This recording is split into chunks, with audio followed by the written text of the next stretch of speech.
What's up everybody, Super fan here for another car review. This is of course the 2014 Volvo S60 T5 R design. Huge thanks to South Park Mitsubishi for hooking me up with this very sweet and very rare car to review for you guys today.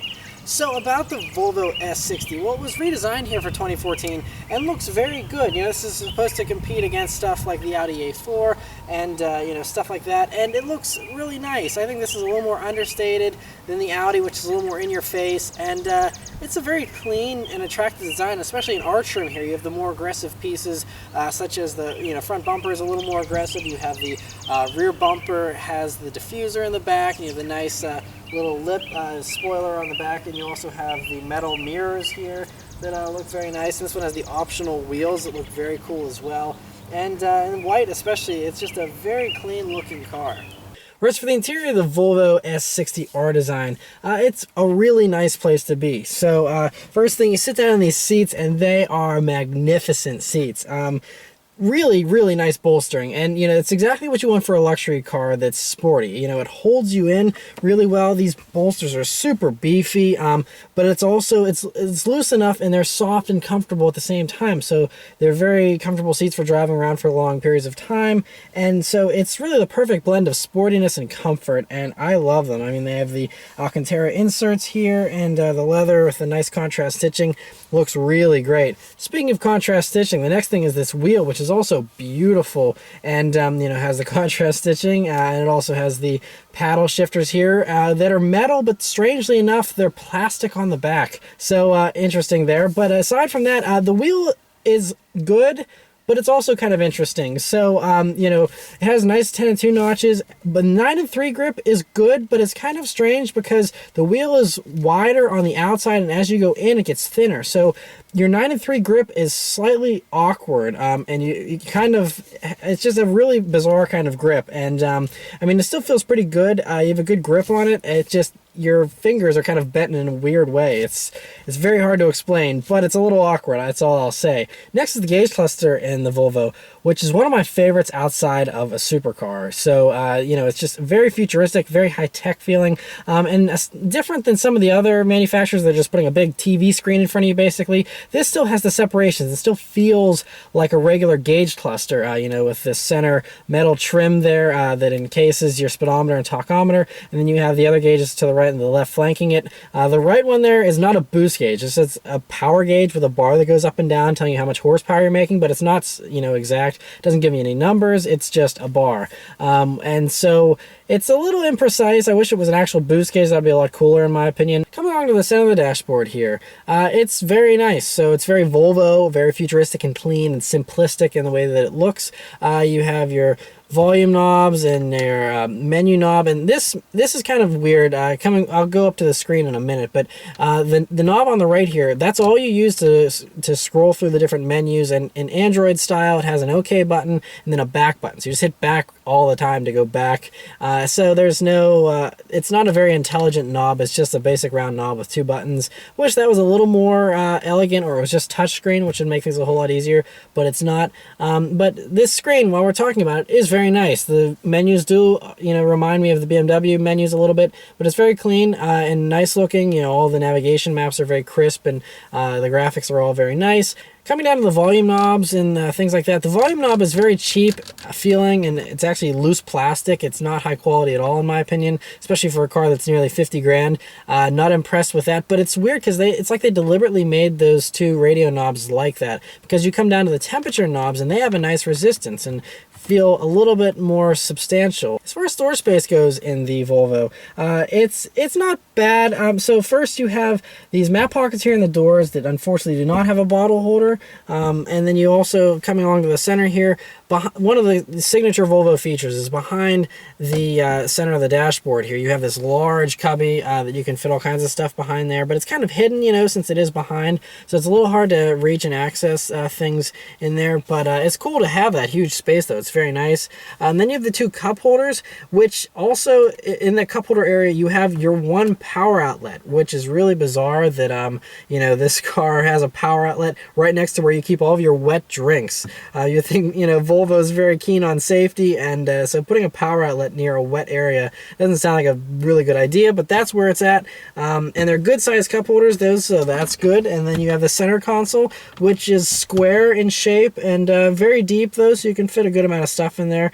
You also have a USB port and an auxiliary port in there, but no power outlet in there. But this center console is nicely padded with this leather, and is a nice place to rest your elbow. Backseat space in the Volvo is actually very spacious. It's very spacious. I'm impressed with just how much space there is. I'm 5'9", me sitting behind myself, I have plenty of legroom. I mean, probably 4 inches of legroom there. Headroom is also plentiful. I have several inches there of headroom, and those rear seats feel just as good as the front ones almost.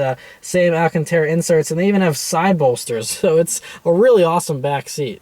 Trunk space in the Volvo is bizarre. So you have the spare tire, which is under a cover there, and it's raised up, so it totally kills the usability of the trunk. It's kind of just strange. Normally you make that area level and then you drop the spare tire down lower or whatever. I don't know if because they had the exhaust routed the way they did, maybe that's the reason why you can't have it lower. But that trunk, you could probably fit 2 regular sized suitcases in there, and that's about it.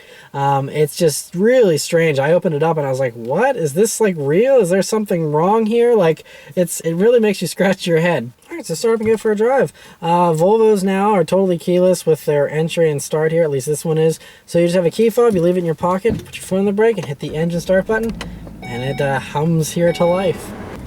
Alright, so setting off in the 2014 Volvo S60 T5R design. So, first thing that you notice in the Volvo is the throttle is extremely touchy. It's funny, it gives this car a playful character because it's very eager all the time, but you have to be very sensitive with your foot with this car. That's the first thing that I noticed, is it's like, whoa, okay, it really wants to go. So that's the first thing you notice. The next thing you notice is the brake is the exact opposite. It's very mushy and imprecise feeling. So the first things you off the bat, each pedal is polar opposite of each other. So that's interesting. Other things you notice is this being the R-Design Sport Tune suspension. It's a little bit on the firmer side. I would say if you're going between sport and comfort, this is on the sports side, not the comfort side. It's a nice car to drive though, and I mean, although I was complaining about the suspension, it's not so bad that it's like unrefined. It, absorbs the bumps still and stuff. It's just a little bit harsher than I was expecting. But anyway, so another thing that you notice is the Volvos have very good visibility because, safety is a priority for Volvo all the time, and that goes into how they did everything on this car with safety in mind. So very good view forward, hood drops down nicely so you can see everything perfectly fine. As far as side visibility goes, large windows, the B-pillar is there, but it's fairly slim, so it doesn't really get in your way a whole lot, and you can get blind spot monitoring in this car as an option if you'd like. Alright, so I'm going to put the transmission into sport mode. I'm going to let it shift automatically. I'm not going to use the paddle shifters at first. But let's turn onto this back road here and see how it does.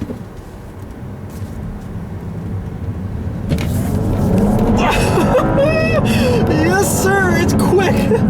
It's very quick. So we're dealing with 225 horsepower and 259 pounds-feet of torque, which really gets this thing hustling down the road. I mean, especially in sport mode, like I said, this throttle is extremely touchy and really gives this car a playful attitude. This feels definitely turbocharged. You can tell it's turbocharged. I think if the STI came in an automatic, it would feel very similar to this. But anyway, it's a very interesting engine as well because it's transverse mounted. So it's an inline 6 that's 3 liters, pretty large, yet it's mounted sideways. And they did that for safety so that in high-speed impacts it'll drop beneath the passenger compartment instead of intruding into the passenger compartment. So again, safety in mind with Volvo. We're coming up to these corners here, and this steering is so good. It's hydraulic, so it's old school, and I mean, you get so much feel. And like I said, you can adjust the weight of the steering as well to make it just as heavy or as light as you want, but in the medium setting, it's just about perfect. Coming up to the tight corner I always take, and let's see how this body roll is. So there's some body roll. This car feels heavy. It definitely feels heavy. It's, I think, around 3,800 pounds.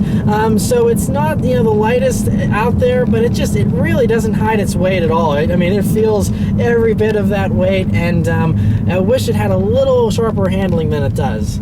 Alright, so let's see about this power again, shall we?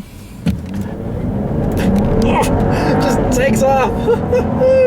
It's fun. I really love this power plant. It pulls strong. I think 0 to 60 time on this is around 4.9 seconds. So it's right up there with the STIs, and it's, you know, maybe 2 milliseconds slower than the S4. So it's a very impressive car. I mean, it's quick for sure, and it's so much fun, especially not even just full throttle, but whenever you're just cruising around, it's just that upper RPM, it just really rips. And I mean, there's not much turbo lag, but it's such a fun power plant, and that's the one thing that really keeps smacking me in the face, is how playful and fun this car is. This is the kind of car, even though the handling you know, feels a little bit on the sluggish side, it's not quite as sharp as the Audis and other competitors, it's so playful. And that's the one thing that I'm just blown away by, is just how playful this thing is. It just wants to fly all the time. That throttle response, it's so playful. Even I'll take it out of sporting mode. We're in regular normal drive mode, and I mean, it instantly downshifts and just goes for it. It's really great. But anyway, I'm going to drive this car around for a little while longer here, play around with these paddle shifters and things like that, and I'll come back and give you some updated impressions. Alright, so I've been driving this Volvo for a while now, and this thing is really way more fun than I was ever expecting it to be. This engine is just so playful, and with the way the throttle is mapped, it just gives this thing so much drama and excitement. You even have a whisper of the wastegate fluttering, and you have a little bit of a tiny hint of a boost of a blow-off valve that you'll hear the blow-off. This motor is just so much fun, and I'm like dying to open it up and put an exhaust on it and get a, you know, mild blow-off valve or some kind of intake or something. This thing would sound so sick. Another thing that I want to mention is this is a standard regular torque converter automatic transmission. It's the same parts bin Volvo transmission, which is a little bit of a disappointment with everyone else offering dual clutches and, you know, all the other high-tech technologies with the ZF 8-speed automatic that's very quick to shift. This 6-speed automatic, it's quick enough to still be fun. It doesn't blow you away, and the Audis and stuff like that definitely have it beat as far as shift times and things like that. But you also have the smoothness of the automatic. There is no clutch engaging. I thought I would miss not having a dual clutch more, but I really don't. These paddles and stuff, like I said, it shifts quick enough, and it really just does make this car much more exciting. And it's great to have the paddles to just play with the power band here, because I'm so surprised by how much fun I'm having in this car. I mean, it rips really hard, but it's more than just the power. It's a fun car to drive around, and it's also nice, you know, it's very safe. So, you know, it's always comforting to know you're driving a safe car, to me at least, you know, and it's nice to know that Volvo's designed this car and over-engineered it so much so that, you know, it aces all the crash safety ratings very easily, and, you know, you have no worries there. But it's just a very nice thing to drive. And yes, the handling isn't the best, and I think if you're going to go carve up a back road, I would much rather be in an STI or an S4 or something. But for just daily driving fun, I feel like this engine is a lot more enjoyable than the S4. The S4 just feels like a naturally aspirated engine, even though it's supercharged. There's really not much drama to it. It just pulls hard. I mean, it's a fast car as well.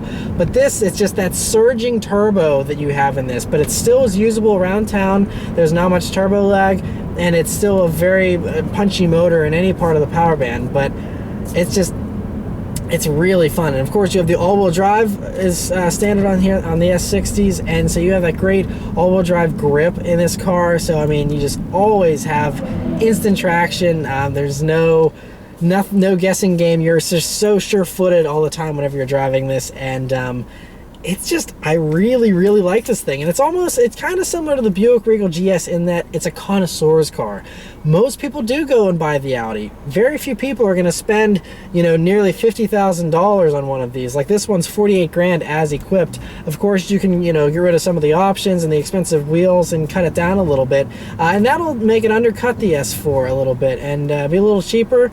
And I think that it's worth those price tags, because it's so much fun. And like I said, it's different. You know, everyone goes out and buys an Audi because they look like they're Iron Man driving around in them and stuff. And this, it's understated. It's a sleeper. nobody knows. I mean, yeah, it has a little Polestar badge on the back, which is on there because even though this isn't the awesome Polestar version, which has an extra 20 horsepower and an extra $10,000 on the price tag, it's not the Polestar, but the engine is still tuned by Polestar. And so aside from that badge and the slightly more aggressive styling, nobody knows what this is. Nobody. You're not going to get a second look from anyone. Everyone just thinks you're driving a sensible Volvo and you're just a regular guy. You know, people don't realize that you're actually driving something that is extremely thrilling, extremely fast, and is a really fun car to drive. And so yeah, just way better than I thought. And I don't know why there aren't more of these running around. But anyway, huge thanks to South Park Mitsubishi for hooking me up with this car. I mean, again, these are pretty rare, so I'm very excited that I was able to drive one of these. So huge thanks to them. This car is for sale for now on their lot, so if you're interested in it, definitely don't wait. If you're watching this video in the first few days, give them a call. All the information's in the link below and the description, and you can give them a call, and they'd love to help you out. But yeah, so huge thanks to them, and thank you guys so much for watching. Let me know what you think about this car. Would you rather have this or the S4 or a WRX or an STI? So anyway, thanks for watching, guys. I'll see you next time. Take care.